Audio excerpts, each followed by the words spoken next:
MBS canteen में घोटाला fry. जी हाँ, ये हम इसलिए कह रहे हैं क्योंकि कोटा के एमबीएस अस्पताल में एक बार फिर से घोटाला सामने आया है और इस बार घोटाले की कहानी एमबीएस अस्पताल में नवनिर्मित स्टाफ कैंटीन मम्मी दा ढाबा से जुड़ी है। जी हाँ, स्टाफ कैंटीन मम्मी दा ढाबा के टेंडर से लेकर अलॉटमेंट तक की पूरी प्रक्रिया में ही गड़बड़ जाला नजर आ रहा है। इस रिपोर्ट में देखिए।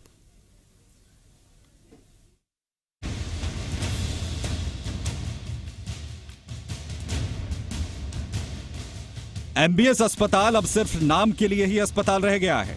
अस्पताल से ज्यादा एमबीएस घोटालों का गढ़ बनता जा रहा है। इस बार एमबीएस अस्पताल की कैंटीन से घोटाले की बू आ रही है। बताया जा रहा है कि स्टाफ कैंटीन घोटाले की नींव 31 अक्टूबर 2019 को रखी गई थी, जब टेंडर में सिंगल कॉपी आई थी और अस्पताल प्रशासन ने सिंगल बिडर को ही ये कैंटीन अलॉट कर दी, जबकि सरकार का नियम है कि किसी भी टेंडर प्रक्रिया के लिए मिनिमम 3 टेंडर कॉपी होनी चाहिए।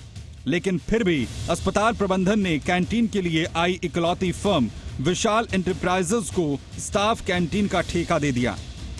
हमारे यहाँ पे कैंटीन और है जिसमें मरीज वगैरह जाते हैं, तो स्टाफ के बैठने के लिए क्या है, कोई डेफिनेट जगह नहीं थी स्टाफ के बैठने के लिए। तो इसके लिए क्या है कि प्रयास किए गए समस्त हमारे स्टाफ मेंबर्स ने, नर्सिंग ने कि सर ये चालू करवाओ, तो हमने ये रियायती दरों पे इधर एक स्टाफ कैंटीन चालू करवाई है। घोटाले कहानी का दूसरा अंतरा भी सुन लीजिए। दरअसल एमबीएस अस्पताल परिसर के पिछले हिस्से में संचालित स्टाफ कैंटीन मम्मी दा ढाबा का उद्घाटन तत्कालीन प्रभारी मंत्री प्रभुलाल सैनी ने 2016 में किया था, जिसके बाद कैंटीन अस्पताल प्रशासन की लापरवाही की भेंट चढ़ गई। लेकिन अस्पताल प्रशासन ने ठेकेदार पर दरियादिली दिखाते हुए कैंटीन अलॉटमेंट से ठीक पहले कैंटीन में टैक्स पेयर के पसीने की कमाई के 2 लाख रंग रोगन, बेंच की मरम्मत, बिल्डिंग के रेनोवेशन के नाम पर खर्च कर दिए।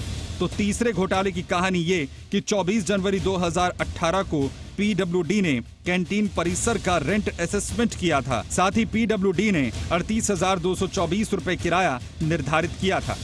रेंट असेसमेंट दस्तावेज की एक्सक्लूसिव जानकारी जी मीडिया के पास मौजूद है, लेकिन अस्पताल प्रशासन ने कैंटीन विशाल एंटरप्राइजेज पर मेहरबानी करते हुए महज 7,000 रुपए महीने का किराया लिया, जिससे सरकार को हर महीने 31,000 रुपए का आर्थिक नुकसान हो रहा है। मतलब अस्पताल प्रशासन सरकार को लाखों का चूना लगा रहा है। तो हमने ये रियायती दरों पे इधर एक स्टाफ कैंटीन चालू करवाई है, जिसमें बिल्कुल रियायती दरों पे मतलब गुड अमाउंट में चाय, समोसा और ये सब 50 रुपये में एक फुल वेजिटेरियन थाली भी है। और अभी जो भी इसको चलते हुए तकरीबन महीना भर ही हुआ है और अच्छा रिस्पॉन्स आ रहा है और हाइजीनिक खाना और हाइजीनिक जगह भी है बैठने। ऐसे में सवाल उठता है कि आखिर अस्पताल प्रबंधन की ऐसी क्या मजबूरी थी जो परिसर का किराया 38,000 रुपए होने के बाद भी ठेकेदार से महज 7,000 रुपए वसूला जा रहा है। हिमांशु मित्तल, जी मीडिया, कोटा।